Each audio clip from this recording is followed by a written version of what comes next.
우리가 오해하는 건 ADHD인 사람은 이럴 것이다 라고 하는데 그게 아니에요. 이러기 쉬운 특성을 가지고 있다요. 이게 타고난 거예요. 뇌의 특성. 저희가 여태 보는 신경학적인 특성은. 그리고 그것은 주변 어느 정도에 따라 다르겠지만 주변과의 상호작용에 따라서 문제가 될 수도 있고 안 될 수도 있어요. 그래서 ADHD를 요새 사회에서 무슨 발명한 병인 것처럼 얘기하는 경우도 있는 거예요. 왜? 옛날에는 이런 주변과의 상호작용을 별로 문제 삼지 않았거나 이런 것까지 치료를 해야 돼? 라고 하는 사회였기 때문에. 그러면 ADHD는 문제가 되는 이유가 있겠죠? 저는 두 가지가 있다고 봐요. 크게. 첫 번째는 ADHD가 있는 자신의 문제 혹은 자신과의 문제. 두 번째는 사회 혹은 남들과의 문제.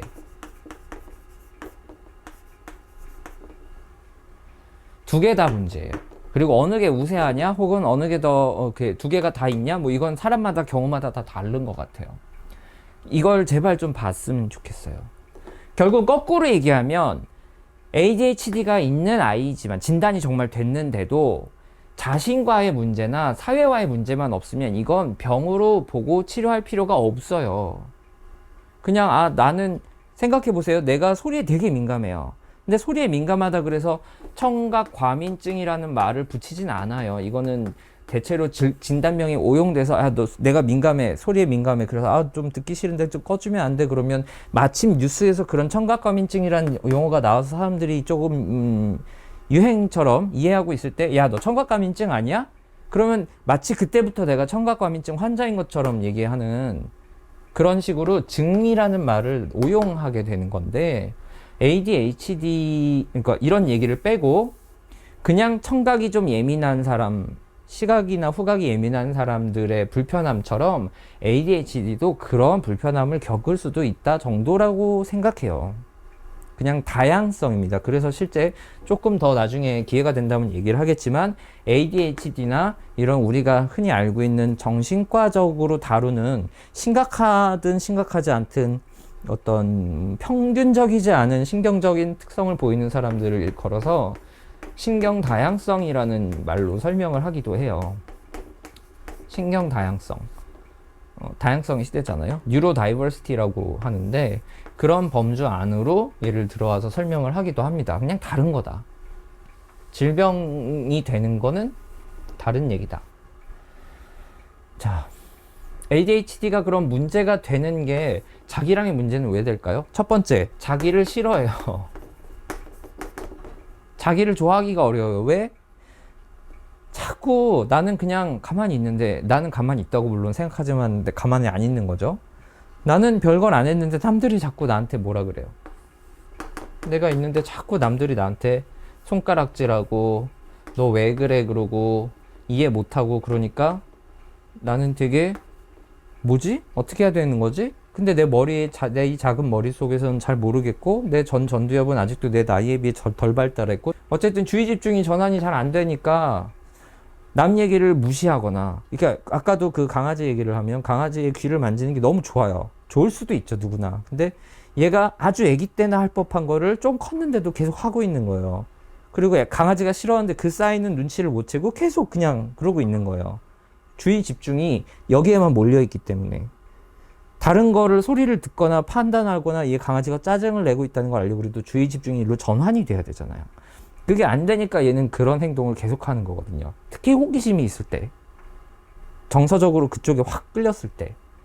그러면 그것 때문에 사람들한테 얘기를 자꾸 들으니까 나중에서야 깨닫겠지만 그때는 왜 자꾸 나한테 뭐라고 하지가 첫 번째 반응이 돼요. 근데 그게 평생이 누적이 된다고 생각해 보세요. 아주 어릴 때부터 넌 도대체 왜 그러니? 넌 참 이상하다. 야 제발 말 좀 들어라. 좀 그만 좀 해라. ADHD인 사람들 그만 좀 해란 말 되게 많이 듣거든요. 그러면 자기가 자기 자신을 바라볼 때 외부에서 들어오는 정보를 통해 자기를 이해할 수밖에 없는데 자기가 자기를 별로라고 생각하기가 훨씬 쉽겠죠. 난 참 남의 말을 안 듣는 사람이구나. 나는 참 괴짜구나. 나는 참 고집이 세구나. 나는 참 다른 사람이랑 말이 잘 안 통하는구나. 그리고 하지만 원래 인격적인 부분이랑은 좀 상관이 없는 그냥 주의 집중의 문제이기 때문에 되게 다정할 수도 있잖아요.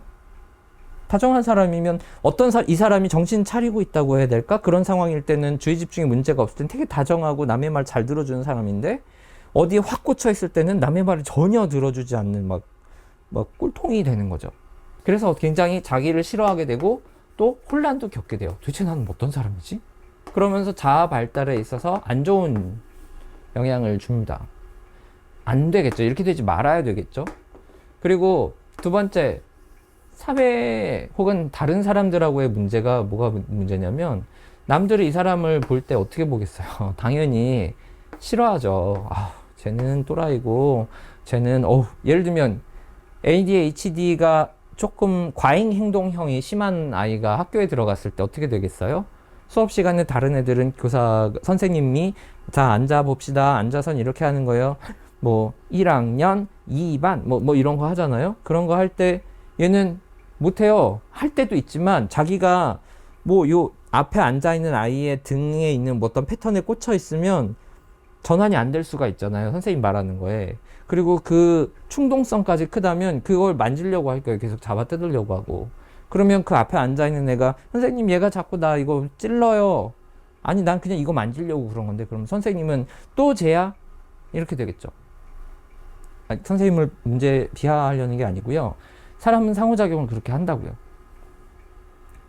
그러면 얘는 그런 아이가 되죠. 계속 여러 곳에서 누적이 되고 그래서 학교에서 특히 문제가 많이 되는 거잖아요. 그리고 이게 계속 커졌을 때 결국은 얘가 수행해야 될 걸 수행하지 못하게 되고 예를 들면 공부를 못하게 된다든가 어떤 직장 생활을 잘 못하게 된다든가 사람들과 시간 약속을 지켜서 해야 될 걸 못한다든가 과제를 언제까지 내야 되는데 잘 못 낸다든가 뭐 이런 여러 가지 이렇게 문제들이 있어요. ADHD, 성인형 ADHD들이 쓴 책들이 요새 조금씩 나오는데 그런 걸 이제 ADHD 진짜인 사람들은 보면 와, 내 얘기네? 막 이런 생각을 굉장히 많이 하니까 혹시 본인이 의심된다 싶으시면 한번 책을 사서 보시는 것도 권합니다. 어쨌든 ADHD가 문제가 되는 건 ADHD의 어떤 자체가 아니라 그로 인해서 사회적 상호작용이든 자신과의 상호작용이든이 잘못되는 게 문제가 되는 것이고 거꾸로 얘기하면 그것이 없다면 전두엽이든 뭐 뇌의 어느 부분이든 남들하고 조금 다르다 하더라도 그게 그렇게 질병으로서 다루어지고 뭐 치료라는 소위 범주로 다루어지고 해야 될 필요도 없을 수 있다는 거예요. 이 점을 잘 이해하시면 좋겠고